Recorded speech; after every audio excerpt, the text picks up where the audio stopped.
The Cowboys have had a major philosophical shift when it comes to the running back position.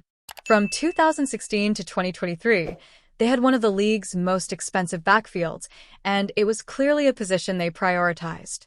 But over the last two off-seasons, Dallas has been comfortable paying next to nothing at the position. In fact, no team spent less money on their running backs in 2024 than America's team. The Cowboys are rolling with that plan again in 2025 with all of their current running backs on the roster and fullbacks, accounting for just $8.1 million. And that includes a few inflated numbers for veterans like Javonte Williams and Miles Sanders. But who is expected to be the lead running back for the Cowboys this season after they let Rico Dowdle walk this offseason? The expectation is that Williams will get the first crack at the starting job, and the team is hopeful he can get back to how he played in 2021 and 22. They believe a change in scenery and a more established offense are what Williams needs to get his career turned around. In a recent article by Bill Barnwell of ESPN, he wrote about several players who could have a Sam Darnold-type resurgence in the NFL this season. Essentially, former big-name players who could turn around their careers in new homes. That list included two current Cowboys, including George Pickens and Javonte Williams. New Cowboys RB Javonte Williams, projected to have bounce-back season in 2025 here, is a snippet of what Barnwell had to say about the former North Carolina running back. Barnwell noted at the bottom of the piece that only $1 million of the $3 million contract for Williams is guaranteed, which means he is not a lock to make the roster. Read more. Cowboys fans should absolutely fear the worst after Micah Parsons' cryptic statement, however. He is the most complete back on the roster, and he's only 25 years old. The biggest question is how much juice does Williams have left after his major knee injury, and can the young offensive line for Dallas gel quickly enough to open up running lanes? By hiring Clayton Adams as offensive coordinator and Connor Riley as offensive line coach, the Cowboys are dead set on improving their rushing attack this year, and it sure seems like Williams will get the first crack at being the starter. With defenses likely to play a lot of too-high safeties because of CeeDee Lamb and George Pickens, Williams should face plenty of light boxes this year. It's now or never for Williams to show that he can still be a starter in the NFL. And with a golden opportunity ahead of him, don't be surprised if he ends up outperforming expectations in a new city and a new team. With mandatory minicamp across the league around the corner, the trade market for Dallas Cowboys Micah Parsons could heat up. According to a report, the timing is difficult for the Cowboys as the more time passes, the more rumors will start to spiral.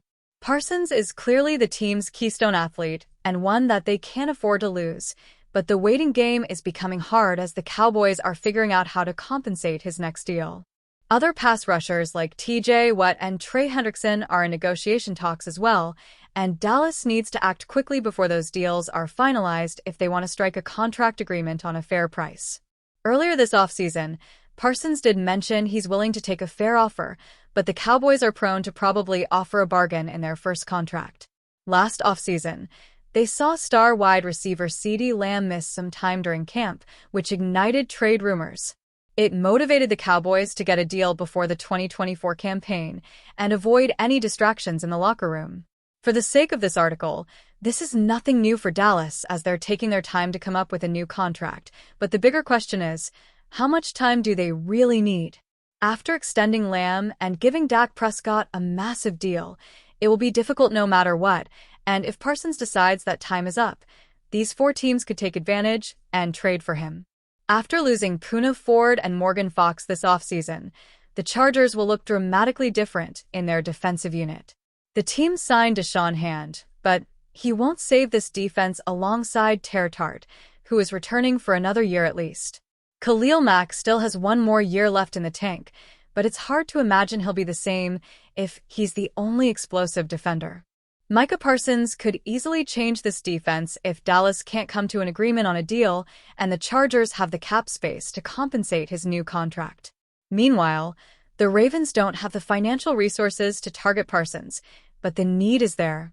Last year, Trenton Simpson wasn't playing at his peak, and since Malik Harrison is gone, they need someone to fill the hole.